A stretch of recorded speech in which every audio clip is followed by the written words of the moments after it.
ይችላል እየሰከረች ትመጣለች ምናምን አይነት ነገር ማለት ብዙ ነገር እሰማለሁ ግን ካላየው አይነት ብዬ ነበር ሙጥኝ የምለው ሰማይን በቃ አልኩኝ ቤቱ የኔ ነው በቃ ካሜራውን አጠፋፉልኝ ስለዚህ ተከባብረን እንባክህ ከ5 ደቂቃ በላይ እዚህ ቤት እንድትቆም አልፈልግም በዚህ ተስማማ እናንተም ካሜራችሁን ይዛችሁ ትሄዱልኛላችሁ አክብሬያችሁ ነው እውነት እኔ ይሄንን ሁሉ እንትን አልፈልግም አክብሬያችሁ ነው አሁንም ይሄንን ሚዲያ ስለሚገባ ማለት ያለውበት አይነት ህይወት ስለሆነ የሚዲያ ሁኔታ ስለሚገባኝ ስለምረዳችሁ ነው ይሄንን ወደዛ አይነት ሂደት ከሆነ የምትሄዱት ወደዛ እኛ ወደ ሌላ ነገር እኮ አይደለም ገብቶኛል ይኸውልህ ስማኝ ነው እኔ ያልኩ ያለው ይቅርታ አልፈልግም በቃ ይቅርታ ለማድረግ እኮ ምንም ችግር የለውም ተዳር ላይ ለመወስለት ምንም አይነት ምክንያት በቂ አይደለም ይሄ ምንም አይነት ምክንያት አስፈላጊ ወይ በቃ ምንም አይነት ምክንያት የሚባል ነገር አያስፈልግም ለመወስለት ፍላጎትና ሴሰኝነት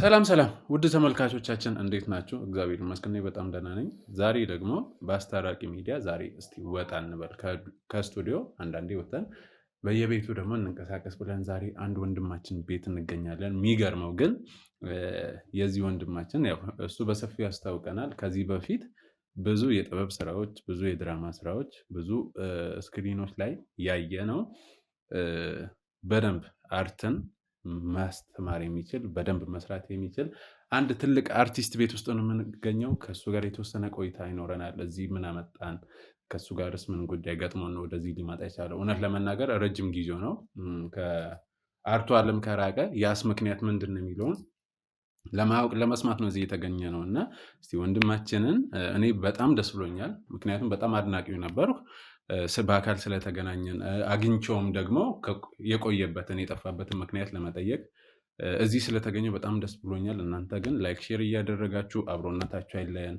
ከወንድማችን ጋር ያለን ቆይታ እሱም ያጠፋው ምክንያት ሁሉንም ነገር ይናገረናል መልካም ቆይታ እውነት ለመናገር ከማድነቅ ልጀምር አንተን ስላገኘው ደስ ብሎኛል ከሚለው ልጀምር ብቻ በጣም ደስ ብሎኛል እሺ ማመሰግናለሁ እግዚአብሔር ያክብረኝ ራስን አስተዋውቅ ያው ብዙዎቻችን እናውቃለን ግን ያው ማያውቁ ስለሚኖር ያው ለማያውቁኝ እዮብ እባላለሁ አርቲስት እዮብ እሱ እንኳን ይቀርብዬ ያው ማረግ ያስፈልጋል በሚል አይ ይስቶ እሱ ያው ለዛ ምን በቃንም ብለን አናስብም አስተሙ ትንሽ ከበድ ስለሚል እሱና ብዙ የሚገባቸዋልና ለነሱ መስጠቱ የተሻለ ቢሆንም ሁላችንም እኮ እንደየደረጃችን ነው ስሙን ማረግ የምናገኘውና እኔ በበኩሌ አድናቂም ስለነበርኩ ነው የምሰራቸውን ድራማዎች ስለመከታተል ስለነበረ ነው ያው መቼም ካልክ ይሁን እሺ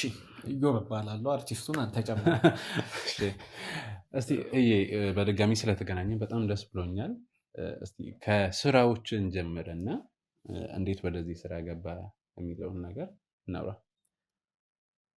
ያው እንደማንኛውም ተዋናይ ነው ጅማሯችን በትምህርት ቤት ከዛ ደግ ብለን ወጣት ማዕከላት ላይ እያልን ወደ ቲያትር ቤቶች በፈተናም በትምህርትም ገባን አዲስ አበባ ዩኒቨርሲቲም ገብተን ተመርቄያለሁ በቲያትሪካል አርት የመጀመሪያ ዲግሪ ላይ ያው ከዛ እንደዛ እያልን እዚህ ደርሰናል አሁን እግዚአብሔር ይመስገን አሜን በጣም ደስ ይላል እንግዲህ በጣም በእውቀት በልምድ የታጀበ ነው ያንተ ብቃት ማለት ነው ስለዚህ መመስከሩ እውነት ነው ማለት ነው ስላንተ ብቃት አይ ያን ያህል እንትን አትበሉተው ብቃት አለኝ እንደዛ ነኝ እንኳን ብለው ትንሽ መናገሩ ይከብዳል ያው ገና ነኝ አሁንም ቢሆን ገና ተማሪ ነኝ ገና መስራት የምፈልግ ገና ብዙ መስራት የሚቀረኝ ሰው ነኝ ያው እዛ እንደዚህ ብቃት አለኝ እንደዛ ብዬ ማመኑ ይከብደኛል ገና ነኝ ስለዚህ አሁን ትልቅ ስራ አለኝ በትልቅ ነገር ገና ብዙ ሰርፕራይዝ አደርጋቸዋለሁ እያልከን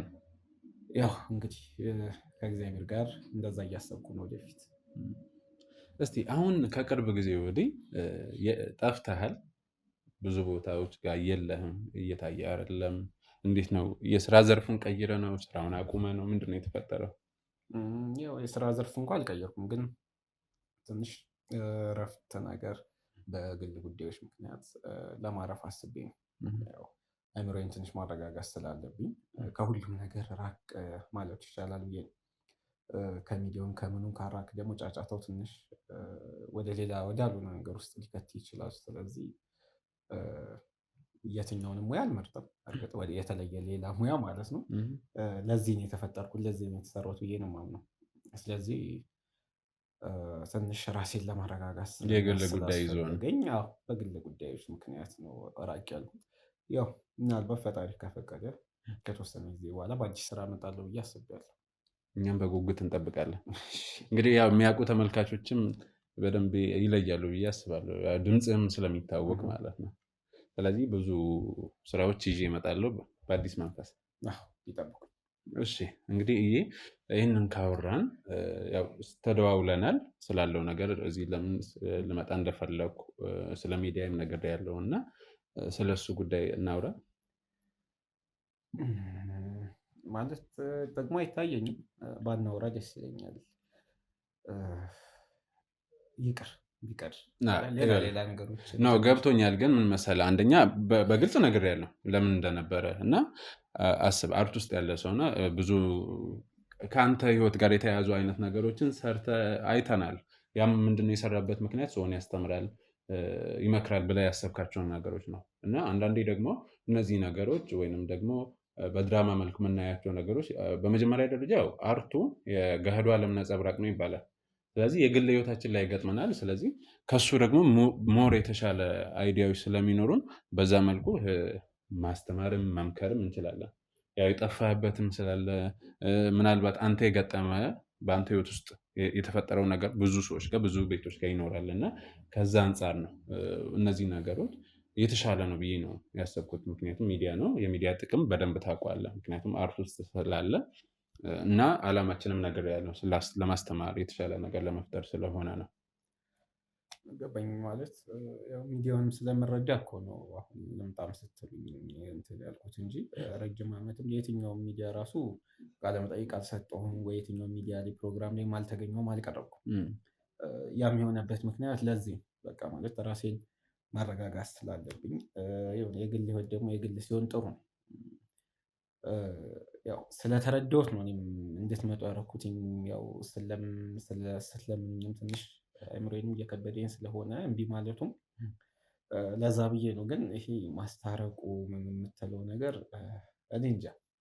ግን ያው ያስተምራል ብለህ ካሰብክ ያው ምንም ነገር ከራስ ይጀምራል። በነገራችን ላይ አንተ ብዙ ስትመክር ስትሰራ በድራማ መልክም ስታስተላልፍ እናያለን ጥሩ ነገሮችን። ያ ጥሩ ነገርንም እኮ በድራማ ላይ በሚታዩ መልኩ ሳይሆን ትክክለኛ ህይወታችን ላይ መኖር አለበት። ስለዚህ በግልጽ አውርቻለሁ በአንተና በባለቤት ወይም በብሩክታይት መሀል ስለተፈጠረው ነገር። እሷም ናት ወደዚህ እንድመጣ ወይም አንተን እንዳገኝ እንዳወራ እንትን ያለችኝ። እሷም ምን አይነት ሁኔታ ናት ምናምን የሚለውን ነገር ለአስፈላጊነቱ ልነግር እችላለሁ። ወይንም ደግሞ እሷ መምጣት ካለባትም መታ ማውራት እንችላለን። ስለዚህ አሁን በቃ የተሻለ ነገር ነው ለመፍጠር ነው። ምክንያቱም አንዱ የተሻለ በእርግጠኝነት በዚህ መሀል ውስጥ ለራስ የሚፈጠር ጥያቄ አለ። ለምን እንደዚህ አድርጋ ይሆን? ምን አድርጊያት ነው? ወይንም ደግሞ ብቻ አላቅም፣ የሆኑ ጥያቄዎች ይፈጠራሉ። ሰውነን ስሜት ስላለም ማለት ነው። እነዛን ነገሮች መልስ ለመስጠት እረፍት ለማግኘት ሰላም ለማግኘት ነው። እንግዲህ እሺ ይሁን ካልክ ከደረክ ድርቅና ሳይሆን ይሁን። እሺ 2 ዓመትም አልፏል። ያን ያክል ራሴን በደንብም እያረጋጋው ስላሳለፍኩኝ 2 ዓመት በላይ ያ ነግራኝ አለች። ችግር የለም። እሺ እስቲ እንዴት ነበር የሁለታችሁ ትውውቅ? ከዛ በኋላ የነበራችሁ ህይወት ምን ተፈጥሮ ነው እዚህ ደረጃ ላይ ደረሳችሁት? በእርግጥ የነገረችኝ ነገር አለ።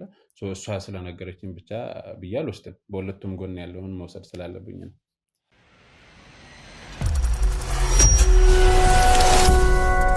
ትውውቃችን በስራ ነው የተዋወቅነው። ያው ተመሳሳይ ዘርፍ ውስጥ ነው በነገራችን ላይ ተመሳሳይ ሙያ ውስጥ ነው ያለነው ሁለታችንም። በስራ ነው የተዋወቅነው። አንድ ላይ አጋጣሚ የሰራነው ስራ ነበረ። በዛ ነው የተዋወቅነው። አጋጣሚ ለእሷ የመጀመሪያ ስራዋ ነበር። እኔ እንኳን 3-4 ምናምን ስራዎች የሚሆኑ ከዛ በፊት ሰርቼ ነበረ። በዛ ተዋወቅን። ያው እየተቀራረብን እየተግባባን ሻይ ቡና ምንም መባባል ጀመረ። ከዛ ወደ ፍቅር ውስጥ ገባን።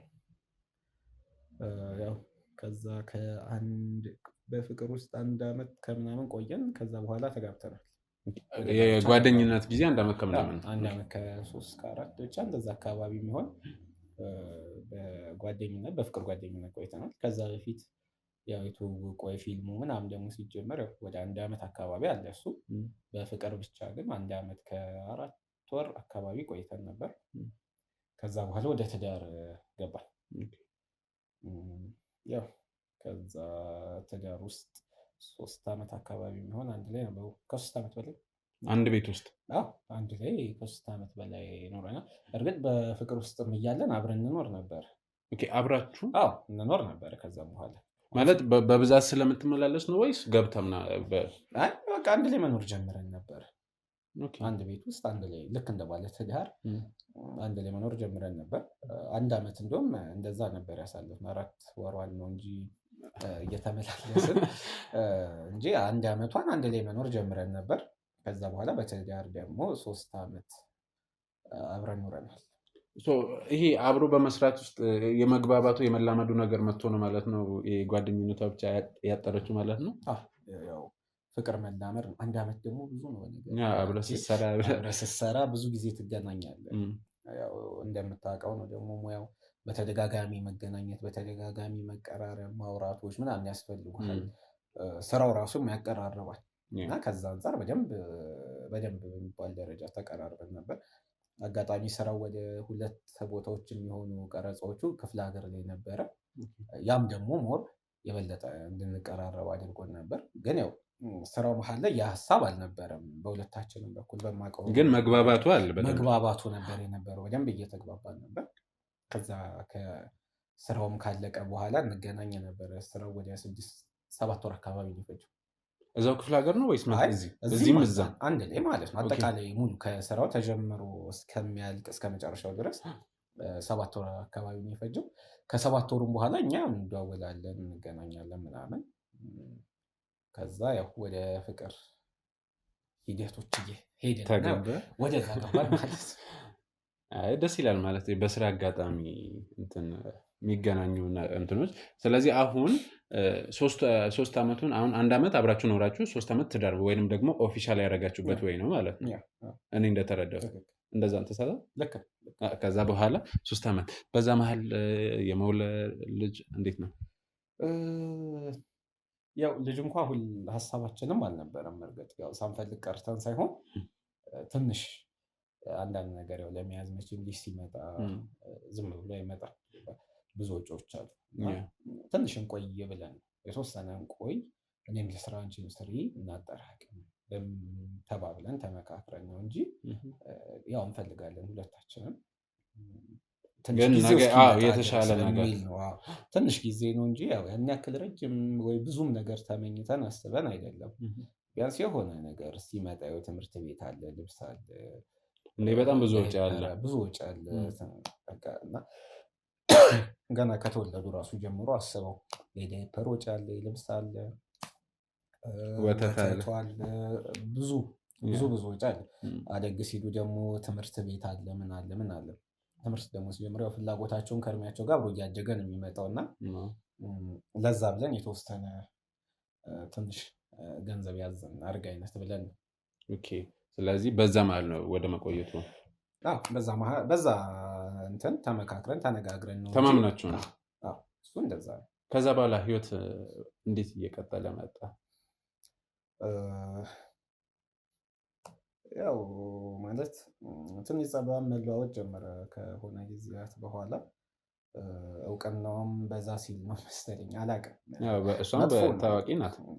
ግን ማለት መጀመሪያ ከነበራት ጸባይ ከኔ ጋር ስትተዋወቅ ከነበራት ጸባይ በላይ እየተቀየረች መጣች። ከኔ ጋር ስንተዋወቅ በጣም የዋህ ተጫዋች፣ ምስኪን፣ በቃ በጣም ጥሩ ሴት ነበረች፣ አስተዋይ ነበረች ምናምን አይነት ነገርና እዛ ትዳር ውስጥም እስከምንገባ እንደዛው ነበረች። ማለት ጥሩ ባህሪ ነበራት። ከዛ ያለፉትን ከትዳራችን በኋላ ከ1 ዓመት አካባቢ በኋላ የሆነ ጸባይ መቀየር አይነት መጣ። እስከዛ ድረስ ሰላም አይነት ነበረች እና ከዛ በኋላ ባህሪዎች መቀያየር፣ ምን አገባህ አይነት ባህሪ ማምጣት፣ ይሄ እየወጡ ማምሸቱም ያው ወታ ማደር ስራ ነኝ በሚል ምክንያት እያመሹ መምጣት ክፍለ ሀገር ነኝ ትላለች ሲላት ማለት በቃ በጣም ግራ የሚያጋባ አይነት ያልተለመደ አዳዲስ ባህሪያትን ማምጣት ጀመረች በ2 ዓመት ውስጥ ማለት ነው። ይሄ ከተጋባን ከ1 ዓመት በኋላ ያለው 2 ዓመት በእንዲህ አይነት መልኩ ነው ያሳለፍነው። ጭቅጭቅ ንትርክ ሲላት እየሰከረች ትመጣለች ምናምን አይነት ነገር ማለት ብዙ ነገር እሰማለሁ፣ ግን ካላየው አይነት ብዬ ነበር ሙጥኝ የምለው። ያው የሰው ወሬ አንዳንድ ሰው መልካምም ክፉ ማሰቡ ሊነግርህ ይችላል እና እኔ ደግሞ በባህሪ ሁሉም ነገር ማረጋገጥ እፈልጋለሁ። ሳላይ ምንም አይነት ውሳኔ መወሰን አልፈልግም። ትዳር ነው። በሰው ወሬ ተመርቼ ስላልገባሁበት በሰው ወሬ ደግሞ መለያየት የለብኝም ብዬ አምናለሁ እና ከዛ በኋላ ግን ሳስበው ልክ ነበሩ እነሱ። እንደው ምናልባት ቅድም ያልከኝ በስራ ሰበብ ነው ስትለኝ ነበር። የምር ስራ ሳይሆን ቀርቶ ነው ወይንስ ስራው ነው እንዲህ ሲያስመሻት የነበረው? ከክፍለ ሀገር ትወጣለች ማነው ክፍለ ሀገርም ትወጣለች ብለኛል። ስራው አይደለም ስራውን አውቀዋል። ሙያዬ ማለት እስከ ምን ሰዓት ሊመሽ እንደሚችል፣ ምን አይነት ቀረጾች ሲኖሩ፣ ምን አይነት ጊዜ ላይ አውቀዋል እያንዳንዱን ነገር ማለት ነው። ምን አይነት ሲኖች ሊያስመሹ እንደሚችሉ አውቃለሁ። እና ከዛ አንጻር ነው የምልህ ሰውን ከሚነግረኝ ነገሮች አንጻር ያው በኋላ ላይ ካጣራሁትም እርግጠኛ ስሆን ደግሞ ያው እንትን ካልኩትም በኋላ ነው አሁን ይሄን እየነገርኩ ያለው። በሰዓቱ ያው ምርጫ የለኝም። ብጠራጠርም አምን ነበር። ያው ስራ መስሎ ስትለኝ ያው ያጋጥም ይሆናል ብዬ ካሜራማኑ ቀረ ስትል ሲላት በሚሞሪ ስታሳ ሚሞሪ ተቃጠለ ምንም ስትል ካሜራ ተበላሽቶ ትላለች። ዳይሬክተሩ ታሞ እንትኑ ተዋናይ አርፍዶ ምናምን እያለች በጣም እንትን ግን ያው ባህሪው ነው በሚል ነበር እኔ ማለት ነው። ከዛ በኋላ ግን ባለው ነገር ስረዳው ሰበብ ነበሩ እነዚህ ሁሉ እና ያው የክፍለ ሀገሩም ማለት አንዳንዴ ስክሪፕቶቹንም አያቸው ነበር። ያው ይዛ መታቤት ስለምታረግ እና ስክሪፕቶቹንም ሳይ ምንም አይነት የክፍለ ሀገር ሲን የለውም። ክፍለ ሀገር ነኝ ትለኛለች፣ ግን ስክሪፕቱ ላይ ምንም ክፍለ ሀገር ሊያስወጣ የሚችል ጽሁፍ የለውም። በስክሪፕቱን ባነበብኩት መሰረት ማለት ያው ምናልባት ተጨማሪ እንትኖች ይኖራሉ ስራው ላይ እና ዳይሬክተሩ እንዲጨምር አስቡ ይሆናል እያልኩ አልፍ ነበር። ግን ያው ጥርጣሬ አለ ውስጤ እንደዛም ሆኖ ማለት ነው። ከዛ የሆነ ጊዜ ክፍለ ሀገር ነኝ አለችኝ እና በዛ ተከትያት ሄድኩኝ። ማለት ትንሽ ጥርጣሬ ስለነበረብኝ ስራ ነኝ ብያት ነበር። እኔም ክፍለ ሀገር ልወጣ ነው አለች። እሺ አልኳት። እኔም ስራ ነኝ ብያት ነበር። ያው ስራ እንደሆንኩ ነበር የምታውቀው። አጣች። ያው መከተል ጀመርኩኝ። ጥርጣሬ ነገር ብቻውን ነው ወይስ ከፕሮዳክሽን ጋር ነው? ምንም ፕሮዳክሽን የለም። እንግዲህ አንድ መኪና ብቻ ነው የወሰዳት። ብቻዋን ነው? ብቻዋን የቤት መኪና ነው እንደውም መኪናው እኮ ራሱና መጀመሪያ በራይድ ነው የወጣችው። ራይድ ጠርታ ምናምን ያው እንዳልጠረጠር አይነት ነው። ያው ከዛ እኔም ተከትያት ነበረ። ከዛ የሆነ ቦታ ወርዳ ሌላ መኪና ውስጥ ገባች። ሄዱ። ተከታተልኩ። ክፍለ ሀገር ሄደች። እንዳሉትም ያው ያለችኝ ሌላ ክፍለ ሀገር ነው የሄደችው፣ ሌላ ነው። ደብረ ዘይት ነበር ያለችኝ፣ ሐዋሳ ነው የሄደችው። ያው ተከተልኩኝ። አየሁ ያለውን ሁሉም ነገር እያንዳንዷን ነገር ምን ሲያደርጉ እንደነበር ምናምን ኢቭን የፎቶ ሁሉ አንስቻቸዋለሁ። ስለዚህ ምንም አይነት ፕሮዳክሽን ሌላ የቀረጻ እንትን የለውም ማለት ነው።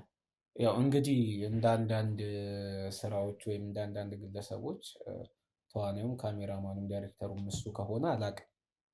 ሁሉም ባለሙያ እሱ ከሆነ ማለት ነው እንጂ አንድ ሰው ብቻ ያለው ሌላ ምንም አይነት ሰው የለም። ሮም ውስጥ ነው የገቡትኝ። ከዛ ማታም መጀመሪያ ቀን አስቀድሞ የያዙት ሩም ነበር ከተማ ውስጥ እንደገቡ። ከዚያ ከተማውን ሲዞሩ አሉ። ከዛ በኋላ ተመልሰው ማታ ሲገቡ አብረው ነው የገቡት። አንድ ሩም ነው የያዙት። አንድ ሩም ውስጥ ነው የገቡት። እስከሚገቡ ድረስ ያለውን በፎቶ ይዣለሁ፣ አንዳንድ ቪዲዮዎችንም ይዣለሁ። ሁሉን ነገር ስትከታተል ነበር ከዚህ ከመነሻው ጀምሮ ያለውን? አዎ፣ ማለት ጥርጣሬ ወይ እንዲርቅ ወይ እርግጠኛ መሆን እፈልግ ነበር። ለውሳኔ እንዲመች ውሳኔ መወሰን ነበር። ማለት ባለው የባህሪ ሂደት ይሄ እየተናናቁ እየተጨቃጨቁ መኖር አልፈልግም። ካየኸው ብዙ የፊልም ስራዎቼ ላይ ረጋ ያለ አይነት ባህሪ ነው ያለኝ እና እኔ ህይወቴም ላይ እንደዛው ነኝ። ጭቅጭቅ፣ ንትርክ አይነት ነገሮች ትንሽ ኮንፈርት አይሰጡኝም ለህይወቴ። ይሄ ጫጫታዎች ምናምን አልወድም እና ብዙ ጊዜም ዝም የምለው ለዛ ነው። ነግሬሃለሁ እኮ እየሰከረች ስመጣ ጸጥ ነው የምለው። በቃ የሆነ ትንሽ መልስ ስትሰጠኝ ከተመላለስክ ገባ ወደ አልሆነ የምገቡና ለዛ በሚል እኔም ራሴን ለማረጋጋት ሞክርና ጠዋት ለማውራት ሞክራለሁ። ጠዋት ያው ሸፋፍና ምናምን አይነት ነገሮች ነው የምታልፈው ያሉትን ነገሮች ስራ አበሳጭቶኝ ከቤተሰብ ጋር ተጋጭቼ እንዲህ ምናምን አይነት ነገር ነው የምትሉና ያው እኔ ላለመጨቃጨቅ አይነት ነገር እያልኩ አልፋለሁ። ይሄ ነው እና ያው የዛኔም ጸብ መፍጠር ምናምን ይቻል እኮ ነበር። እዛው እጅ ከፍንጅ ያዝኩሽም እኮ ቀላል ነበረ። እዛ ምንም አይነት ውሳኔ አልወሰንክም ማለት እንዴት ነበረ? ያው እያደረገች አንደኛ መዋሸቱ አለ፣ ሁለተኛ ሚስት ናት ከሌላ ሰው ጋር እና ስለዚህ የሆነ ስሜት ይፈጠራል እና እንዴት ነበረ ያ ሂደት? ከራስ ጋር የሆነ ግብግብ ውስጥ ትገባለህ። ልክ ነው። ግን ያው ቅድሚያ እሰማቸው የነበሩትም ነገሮች ስላሉ ላይ የምችለው ነገር ከሁለት አንድ ነው። አንደኛ ገና ከአዲስ አበባ ስትወጣ በመኪና ነው የሄደችው፣ በግለሰብ መኪና። በፕሮዳክሽን ደግሞ አሰራር እንደዛ አይደለም የሚሄደው። ያው ታውቀዋለህ ሙያውንም። በሁሉም ተዋናይም ክሩ አንድ ላይ ነው የሚሄደው። አንድ መኪና እንኳ ካልበቃ ሌላ ተጨማሪ መኪና ተዘጋጅቶ በሁለት ቲም ተከፍሎ ሊሄድ ይችላል እንጂ በግለሰብ መኪና ሊያውም አንድ ሰው ብቻ አይሄድም። ከሰማሁት ነገር አንጻር ሁለት ነገር ነው የጠበቅኩት። በቃ ወይ ቺት እያደረገች ነው ወይ ንጹህ ናት። ግን ገና ከዚህ ሲሄድ እርግጠኛ ሆኛለሁ። ገና መንገድ ላይ ነው በቃ እርግጠኛ እየሆንኩ የመጣሁት። መኪና ስትቀየር በቃ ግልጽ እኮ ነው። ምን አስፈለገ? ገባ? ክሩ አይደለም በቃ የምታውቀው እኮ ነገር ነው። ምንም እንትን የለውም። ገና ከዚህ ሲሄድ ስለሆነ እርግጠኛ ሆንኩት። እርግጠኛ ሆኜ እኔ ተከተልኳት። የሆነ ነገር እንደምታገኝ እርግጠኛ ነኝ። መኪና አስቀይራ እዛኛው መኪና ውስጥ ስትገባ ጠረጣሪ ወደ እውነት እየተቀየረ መጣ። ግን በደንብ ደግሞ ይሄ ማስረጃ አይነት ነገር የሚባለው ነገር አለና ማስረጃ ሊያዝ አይነት ብዬ ነው ፎቶ ምኑንም ሳነሳት የነበረው። ገባ? ያው የፍርድ ቤትም ጣጣ ምናምን አለ። ምን ማስረጃ ታቀርባል? እና ከዛ አንጻር ነው ያው ስደርስ ባየሁትም ነገር ኦልሬዲ አስቀድሜ እየጠበቅኩት አይነት ነገር ስለሆነ ምንም አምባጓሮ መፍጠር እንትን የሚያስፈልገው ነገር መስሎ አልታየኝም። ሲቀጥል ደግሞ ምን አለ መሰለህ አስገድዷት አይደለም ያ ሰውዬ ሩም እያስገባት ያለው ፈልጋ ላደረገችው ነገር ከሰው ጋር ስለምን እጣላለሁ? እሱ አይደለም ጥፋተኛው። አስቀድማ እሷ ፈቃደኛ ነች። ገብቶሃል? ወዶ ሄደን ተዋግታ አትመልሰውም ይባላል። ወዳ እስከሄደች እኔ ከእሱ ጋር ተጣለው አልተጣለው ብጣላም ንጹህ አትሆንም ወይ ለእሷ ያለኝ ፍቅር አይመለስም። ባልጣላም ለእሷ ያለኝ ፍቅር አይመለስም። ትርፉ ከሰው ጋር ጭቅጭቅ፣ እዛ ግርግር፣ አላስፈላጊ ነገሮች ለምን ይሆናል ማለት ለእሷም ለእኔም ክብር አስባል። እሷም ብትሆን ታዋቂ ናት፣ ዝነኛ ናት፣ በህዝብ ዘንድ ያላት ተቀባይነት ከፍ ያለ ነው። ሰው እዛ ውስጥ እንዲህ አይነት ነገር ስትፈጥር ደግሞ ያው ዘመኑ ሶሻል ሚዲያው ከባድ ነው። ከየት እንደምትቀረጽ አታውቀውም እና ለእሷም ለእኔም ስም ትንሽ ጥሩ አይደለም። ስለዚህ ያንንም አስቤ ነው ከዛ ተመልሳ ከሶስት ቀን በኋላ አካባቢ ቤት መጣች። እኔ እዛም ቀን ወደ ቤት ተመልሼ ነበር ማታውኑ። ከሶስት ቀን በኋላ መጣች። ያኔ ነው በቃ እንዲሁም ለመሸምጣት ሞክራ ነበር። የሌባ አይነ ደረቅ ሆኖ ቪዲዮውን ፎቶውን ስታይ ነው በቃ አመነች። ኢቨን በቃ እንደውም የራስ ጉዳይ ይወጣል ላሉ አይነት ነገር ብላ ነው። የምርን ነው። ጸጸት እንኳን አልተሰማትም ነበረ በሰዓቱ። እንደውም አሁን አስታራቂ ብላችሁ ለምን እንደመጣችሁ ግራ ነው የገባኝ። ማለት ምንም አይነት ጸጸት የመጣንበትን ምክንያት በሰፊው እናወራለን። እሺ ምንም የጸጸት አይነት ስሜት የለባትም። በቃ ምንም እኔ እንጃ የሆነ ብቻ ለሀገሯ የሆነ ነገር እንዳመጣች አይነት ሴት የሆነችው የሆነ ውድድር አሸንፋ ምናምን አይነት ነገር ልክ እንደዛ ሰው ማለት በሴሰኝነቱ ያህል ኮርቶ ያየሁት ለመጀመሪያ ጊዜ ነው። በትክክለኛ ፊልም ላይ ነው እንጂ የማየው ስራዬ ላይ ነው እንጂ እሱም ስክሪፕት ስለሆነ ማለት ኮርታ በቃ ኮራ ብላ እኮ ነው ባረገው ውስጥ አይነት ነገር ግራ ነው የሚያገባው። ብቻ ትንሽ ያው እንደነገርኩህ ነው አስቀድሞ ባህሪዋም እየተቀያየረ ስለነበር ይህም የሚጠበቅ ነው። ከዚያ በቃ የራስ ጉዳይ ይወጣል አይነት ነገር አለች። አንዷን ያዘች ወጣች። በቃ ከዛ በኋላ በቃ በቃ ከዛ በኋላ ፍርድ ቤት የተገናኘ ነው ለፍቺ። የፍርድ ቤት ወረቀት ልኬላት ነበረ በጠበቃ ፍርድ ቤት እንትን አለ። በቃ ይሆን አስታርቁኝ እንኳን አላለችም።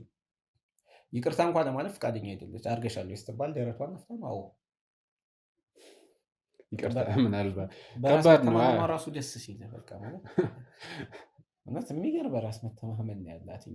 ምንድነው ምክንያት ብለህ ታስባለህ? ማለት አንዳንዴ የሆነ ሰው የሆነ ነገር ሲያደርግ ሲቀየርብህ ወይ በራሱ የሆነ ምክንያት አለው ወይም ያ ሰው ጋር የተቀየረበት ሰው ጋር የሆነ ችግር አለ ብሎ ያስባል። እና አንተ በእኔ በኩል ያጎደልኩት ነገር አለ ብለህ ያሰብከው ነገር አለ ወይም ሌላ የተለየ የገጠማት ነገር አለ ብለህ አስባለህ? ምን አለ መሰለህ፣ እኔ አንድ ነገር አምናለሁ። ትዳር ላይ ለመወስለት ምንም አይነት ምክንያት በቂ አይደለም። ይሄ ምንም አይነት ምክንያት አስፈላጊ ወይም በቃ ምንም አይነት ምክንያት የሚባል ነገር አያስፈልግም ለመወስለት። ፍላጎትና ሴሰኝነት ከዛ ውጪ ትዳር ላይ ቺት ለማድረግ ምንም በቂ አይደለም።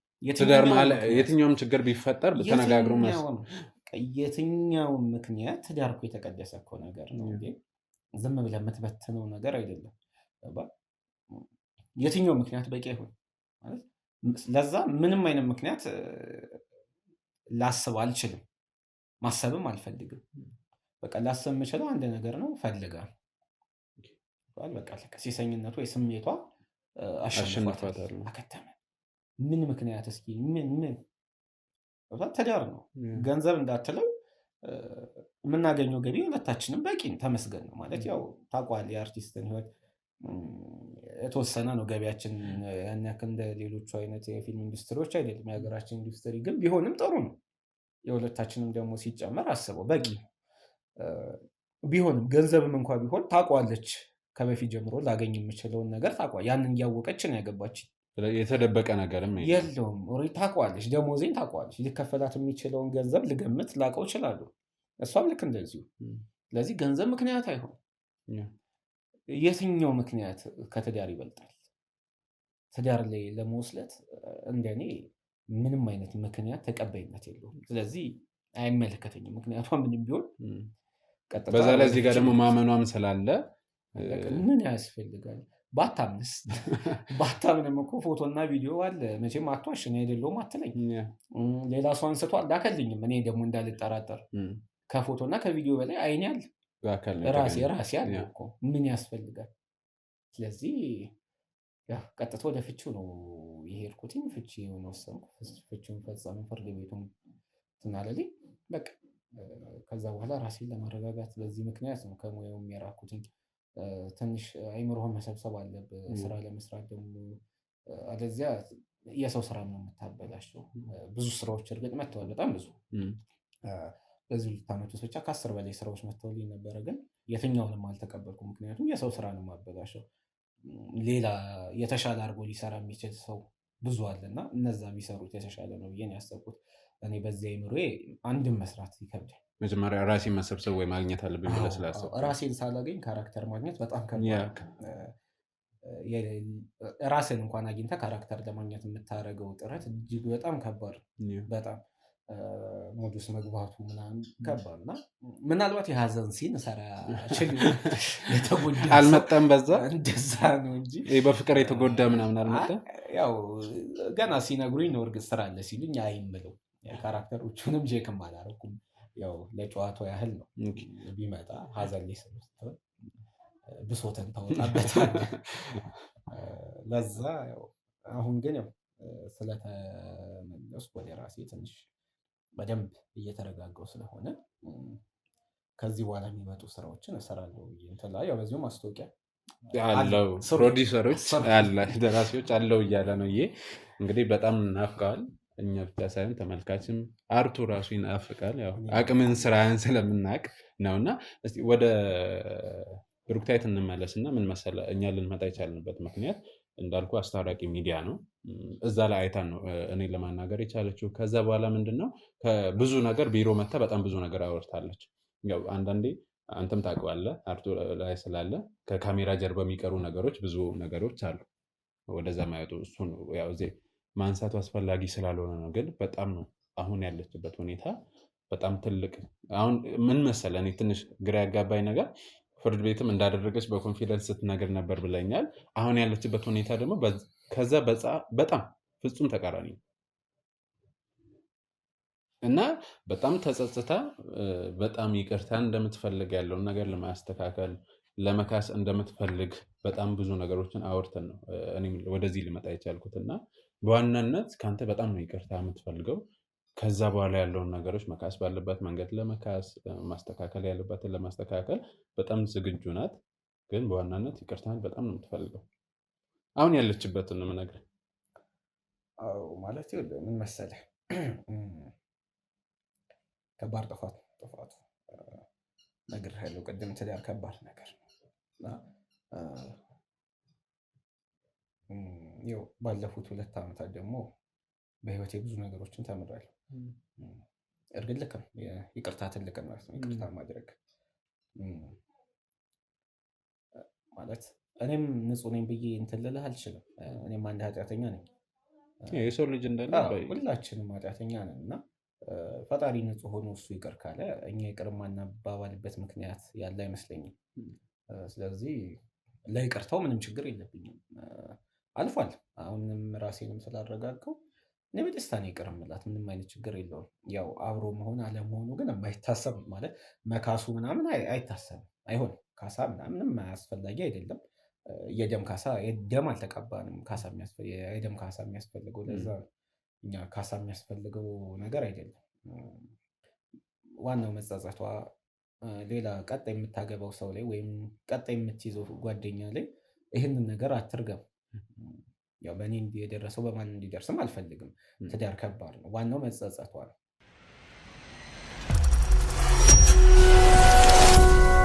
ስለዚህ አሁን ይቅርታ ለማለት ፍቃደኛ ነው።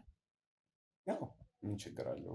ለይቅርታው ይቅር ብዬሻለሁ። በዚህ አይ ኖ ከሷ ጋር ያወራነው አናግድልኝና ፍቃደኛ ከሆነ እመጣለሁ ነው። የት? እዚህ ቤት?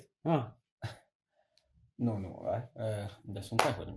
አይ እኮ አሁን ይቅር ብለህ እላለሁ። አሁን አክብሬያችሁ ነው እስካሁንም እያወሩ ያሉት እና እዛው ባለሽበት ቪዲዮ ሲደርስሽ ይቅር ብዬሻለሁ። አሁን እኮ የቪዲዮ የማድረስ ያለማድረስ ጉዳይ አይደለም። አንዴ ተረዳኝና ከዚህ በላይ ማውራቱን በቃ አሁን በዚህ አይነት እንትን ወደዛ አይነት ሂደት ከሆነ የምትሄዱት ነው ወደዛ እኛ ወደ ሌላ ነገር እኮ አይደለም። ገብቶኛል። ይኸውልህ ስማኝ ነው እኔ እያልኩ ያለው ይቅርታ አልፈልግም። በቃ ይቅርታ ለማድረግ እኮ ምንም ችግር የለውም እኮ አይደል እንዴ? አሁን ሌላ ነገር ውስጥ ተገባላችሁ የቀጣይ ህይወቱ ጉዳይ ምናምን አይደለም። ይቅርታ እንዳደረግ ነው አይደል? ያንተን ፍላጎት እሷም ይቅር እንድላት አረጋል። ካሜራውን ታጠፉልኝ። ኖ ካሜራ ማጥፋት ጉዳይ አይደለም እኮ ያልተረዳኝ ነገር ምን አለ መሰለህ? አዳምጠኝ። አሁን ወንድም ይኸውልህ አንድ ደቂቃ አዳምጠኝ። ሰማይን በቃ አልኩኝ። ቤቱ የኔ ነው። ካሜራውን አጠፋፉልኝ። ስለዚህ ተከባብረን እንል እባክህ። በቃ የማይሆን እሷ እዚህ እንድትመጣ አልፈልግም። አትመጣም። አለቀ። አሁን ትመጣለች ማለት እኮ እዚህ ቤት ትኖራለች ወይንም ትገባለች ማለት አይደለም እኮ። ገባች እኮ እዚህ ትመጣለች ካለ ነው አይደል? መታ ይሄው በርላይ ነው ግቢ ውስጥ ነው። የማስገባት ያለማስገባት ጉዳይ አንተ ድርሻ ነው። ግን እግር ስር ወርቃ ጎንበስ ብላ ይቅርታ ጠይቃ እኔ ማንም እግሬ ስር እንዲወርቅ አልፈልግም። ከልቤ ይቅርታ ብያታለሁ። አለቀ። እውነት እኔ ከልቤ ነገርኩህ። ያለፉትን ዓመታት ያሳለፍኩት ህይወት እጅግ በጣም አስቀያሚ ህይወት ነው። አሁን ከዛ ወጥቼ ደህና ነኝ። ላያት አልፈልግም ባይ ነኝ። አለቀ። ለዚህ ልትረዱ ይሞክሩ። መቼም ደርሶብህ አልልህ። ደርሶብህ አትረዱ ይመስለኛል። ያኔ አንተ ችግር ነው። እንደዛ አይደለም። አንድ ያልተረዳኝ ነገር አለ። የይቅርታ ጎዶሎ ያለው በሀገራችንም ባህል እኮ አይደለም። ይታወቃል ነው። አዳምጠኝ። ይታወቃል አይደል እንዴ? የትም ቦታ ይቅር ስንባባል ሰላም ተባብለን ተቃቅፈን ተጨባብጠን ነው የሚያልቀው አይደል? የምር ሙሉ ይቅርታ ከሆነ ማለት የይቅርታ ጎዶሎ የለው። አንደኛ በፈለገችው ሰላም ተሆነ የፈለገችው መታ በአካል ይቅር በለኝ ለማለት የፈለገችው። አሁን እኮ ማለት እንደዛ ከሆነ እኮ በስልክ ደውላ ይቅርታ አድርግልኝ ልትል ትችል ነበር። እኔንም መላክ አይጠበቅባትም። እኔ ብዙ ጊዜ ያላነሳው ላነሳም አልፈልግም። ማውራት ስለምፈልግ ፊት ለፊት አግኝቼ ላውራት ስለማልፈልግ እኮ አይደለም ማለት በስልክም ብቻ ወይ በቪዲዮ ቢሆን ኖሮ እኮ እዛው በስልክ ልታወራት ትችል ነበር። አሁን ግን በቃ እንዴ ምንም ችግር የለውም እኮ ዋናውን ነገር እኮ አደረግከው ይቅርታ አረክ እኮ ይሄ እሷን የማግኘቱ ነገር ከይቅርታ በላይ በጣም ጥቂት ነው እሺ ሰማኝ ልክ ይቅርታ እንዳልኳት ከዚህ ቤት ትወጣለች ከ5 ደቂቃ በላይ እዚህ ቤት እንድትቆም አልፈልግም በዚህ ተስማማ እናንተም ካሜራችሁን ይዛችሁ ትሄዱልኛላችሁ አክብሬያችሁ ነው እውነት እኔ ይሄንን ሁሉ እንትን አልፈልግም አክብሬያችሁ ነው አሁንም ይሄንን ሚዲያ ስለሚገባ ማለት ያለውበት አይነት ህይወት ስለሆነ የሚዲያ ሁኔታ ስለሚገባኝ ስለምረዳችሁ ነው ይሄንን እሺ እያልኩ ያለው ፈልጌው አይደለም ማለት ይገባኛል የእናንተም ስራችሁ ነው ሙያችሁ ነው ለህዝብ ልታደርሱ የምትፈልጉት ነገሮች ስላሉ ይሄን እስካሁን በእርግጠኝነት ተረድተኛል አንደኛ አስተማሪም ስለሆነ በሚል ነው ስለዚህ አሁን እሺ ተስማምታል ከ5 ደቂቃ በላይ አትቆይ እሱ ይመቆየ በመጀመሪያ እሷ ትምጣ ችግር የለውም እሺ አንተ ጥያቄ ልጠይቅ ከዛ በፊት ግን አንተ ጥያቄ ልጠይቅ አሁን አግኝተሃል መጠየቅ የምትፈልጋቸው ወይንም በዚህ ከተለያያችሁ ጊዜ ጀምሮ ያለው አእምሮ ላይ መጣ ጥያቄ የለም ከሷ መልስ ማግኘት የምትፈልጋቸው ጥያቄዎች የሉም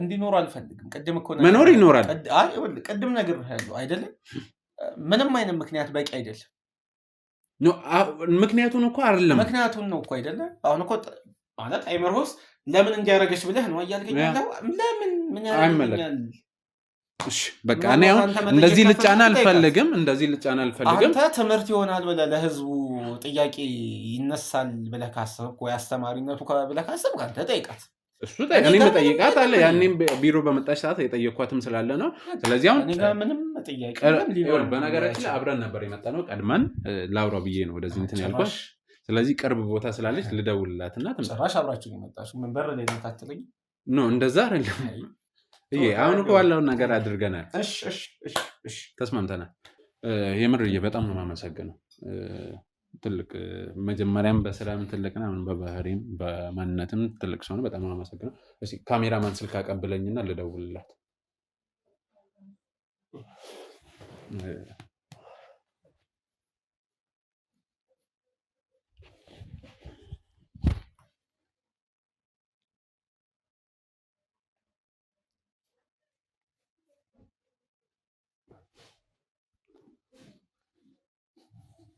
ምናልባት እንግዲህ ምንም ይቅርታ ግን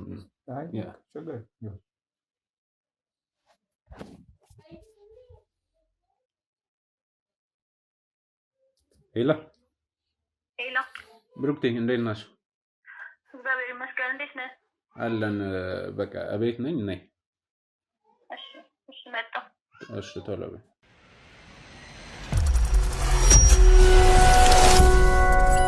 እንግዲህ በጣም ይቅርታ በተደጋጋሚ የምጠይቅ ያው እንደረበሽኩ ስለሚሰማ ነው ግን ሞር ይሄን ነገር ስናደርግ ወይንም እርቁን ስትፈጽም አንተም ሰላምን ታገኛለህ ብዬ ተስፋ አደርጋለሁ ምንድነው ያው እሷም በጣም ነው ተጸጽታ ያለው ለዛ ነው እስከዚህ ድረስ አብሮ ተከትሎ መግባቱን ስለፈራችሁም ነው ቀደም እኔ እንዳወራ ራሱ እንትን ያለች ለዛም ነው አይገባ ያው ሳያት ትዝ ስለሚለኝ ብዬ እንጂ